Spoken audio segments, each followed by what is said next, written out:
Morning all, I'm Johnny B and welcome to Sunny Coast Celtic episode 56. Hope you're all well and looking forward to the game tomorrow. I don't know if I am actually. I think it's our best chance out of all the 4 games before to get a good result and a sort of a 3-0 result, something like that. Been a bit of turmoil everywhere, on the park, off the park. I don't know what to say, that everybody else has said the same thing. Now, in regards to the board, Michael Nicholson obviously came out and said stuff when Peter Lowe stepped down, and that's the first time we've seen him for ages. So why did he decide that that's the time to come out? Why not come out before that? And we might have got things sorted before it got to this. I just don't get it.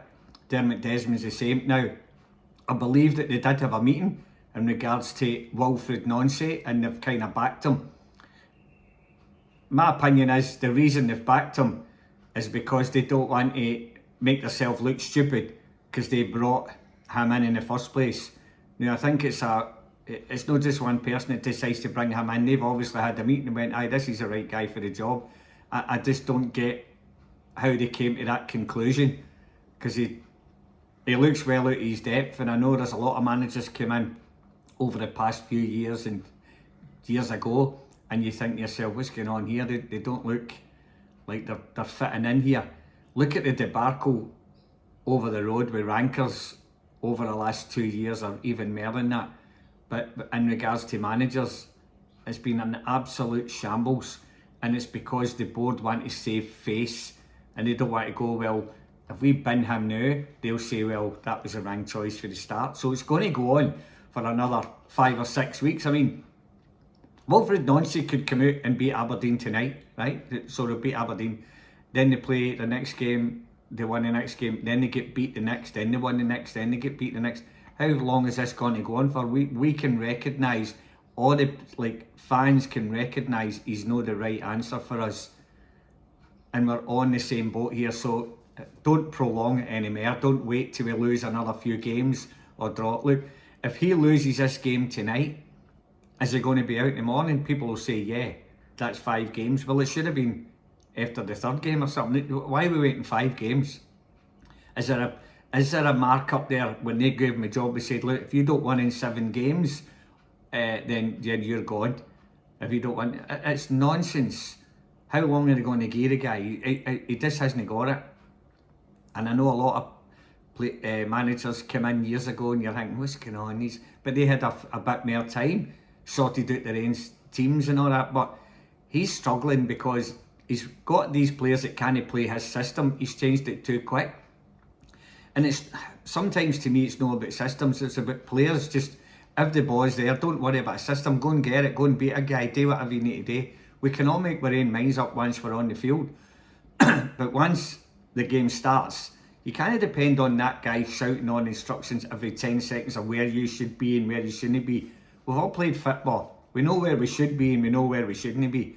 So, and if they can't work that out for playing professional football all these years, then they shouldn't be wearing a Celtic jersey. Do you know what I mean? I know there's a lot of them shouldn't be wearing it, but we've got nothing else until January. And even at January, you're going to get the ones that are only happy at their clubs, or the clubs only happy with them. They're not particularly great strikers or great defenders or great midfielders. They're just not getting on with the manager before or the system. So I don't know what kind of dross we'll get in January, unless they've handpicked something ages ago and they're coming in. But you don't normally get the calibre of player until you get to the summer. Then you can start shopping around and getting who you want in for bigger money. We'll end up paying a shitload of money for another second-rate football player again, and that's just not the road we want to go down. It's just a complete and utter mess at the moment. And the board, again, they have to step down.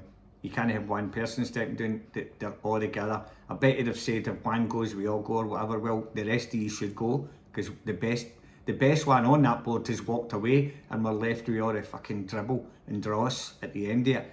And that's not going to help us going forward. So anyway, I don't know how it's going to go with the board, but let's go on to the game against Aberdeen at home. Now, Is he going to play the same formation? Probably, because he's the same as the board. He's digging in his heels, even though it's wrong, and even though it's not going to get him anywhere. He's going to persist with it, so that he doesn't look stupid if he changes it. But I think you look more stupid if you don't change it. Just change it, because we can all see it, So change it and move on. If it was me, I'd go with a back four tomorrow. We're more settled with a back four. He ain't going to do it. So where's he going to go? Is he going to continue playing Kasper Schmeichel? He probably will. I don't think he should. So anyway, Sinisala or Schmeichel. I would play Sinisala, but I think he'll play Schmeichel. So I'm hoping he doesn't. But anyway, we'll see how it pans out.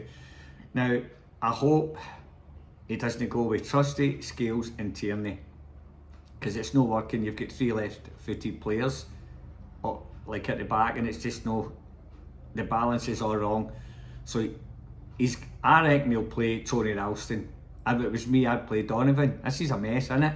If and buts. But if it was me, I'd play Donovan, and I would play Trusty in the middle, and I'd play Scales on the left side. That's the 3 I would play at the back if you're going to play that. And then out in the left wing back, I'd play Kieran Tierney, because he can get up doing that part better than Yang or whoever else Luke McCown is putting on. On the right hand side, I'd put Yang. So I'd put Tierney and Yang, because that's how he's going to go. It's like a 3-5-2. I know he's saying it's a 3-4-2-1. No, it's not. It's a 3-5-2. You've got Callum McGregor with the anchor role in the middle, which he'll play. I think he should stick with Bernardo on McGregor's right hand side. And who's he going to put there? I don't know. I think he might put McCown in there, or I don't think it'll be Engels. I don't think it'll be Nygren. Will it be Hatate? Could bring him back in. This is a shambles, isn't it? We're all guessing the teams and we've not got a clue. It's alright us guessing what we would play, but he's not going to play that way, and he's not going to do whatever anybody else wants him to do. He's got to do his own thing and fuck it up himself even further. So that's a kind of 5 across the midfield, if you want to say, with the 2 wing backs, 3 in the middle. And I think he's got to go with Maeda, and I think you've also got to go with Shinyamada. I think that's the 2 that he's got to go with. Johnny Kenny's missing too many chances for me. I know Maeda has missed chances and all, but he's a better choice than Johnny Kenny.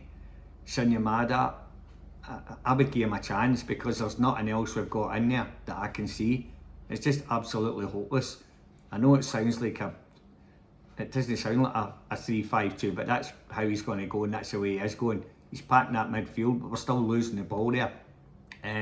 So you could rattle about and play a few. Who do you think he'll go with? Okay, this is what I think he'll do, right? He'll go with Schmeichel in goals. He'll go with Trusty. He'll go with Tierney. And he'll go with Scalesy. That'll be his 3 at the back, I'm assuming. He'll go with Callum McGregor. He'll go with Bernardo.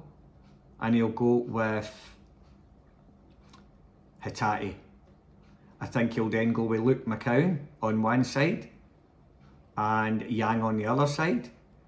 And then he might go again with Johnny Kenny and Maeda. That could be his team, which is miles I feel I would put. But as I say, it's a pick and mix, you know what I mean? As Forrest Gump says, life's a box of chocolates. You never know what you're going to get, and we just don't know what he's going to do. We know exactly what formation he's going to play, but we don't know who he's going to play in that formation or how it's going to suit. It's going to be a tough old Christmas and New Year with what's going on here. I think we just need to get rid of him, get Martin O'Neill in before it comes to these Christmas and New Year games, instead of the ship again. You know, that's the way I go forward. You know, I've got a funny feeling we'll win this game quite easily, because Aberdeen are absolutely shite. So were Dundee United, but they were at home. You've got a wee bit of crowd up there. We're buzzing because they're at home. Aberdeen's got to come to Celtic Park. I don't know what the crowd will be like. If it was me, I wouldn't go to the game. If nobody goes to the game, there's a few protests before the game and all that. Nobody go into the game. Let's see how they go with no fans. Let's see how the board go with no fans, because that's the only way to get rid of them. And does it really matter? Aye, we all want to go and see them. Everybody's excited, and all kids want to go and see them at Christmas or school holidays and all that. But at the end of the day, this is bigger than just us going to games. We need to get rid of this board, and we need to get rid of them very, very soon. The only way we'll get rid of them is if we don't go to the game. Do you know what I mean? Everybody stay away. Probably won't happen. In regards to the game, if we do get a crowd in, which we will, I wish we never, but we will, and I think Celtic will win 3 or 4-0. That's just, I know you're going, you serious with that team, but Aberdeen are absolutely ranked rotten. And if we can't score 3 and 4 against Aberdeen, then there's something wrong.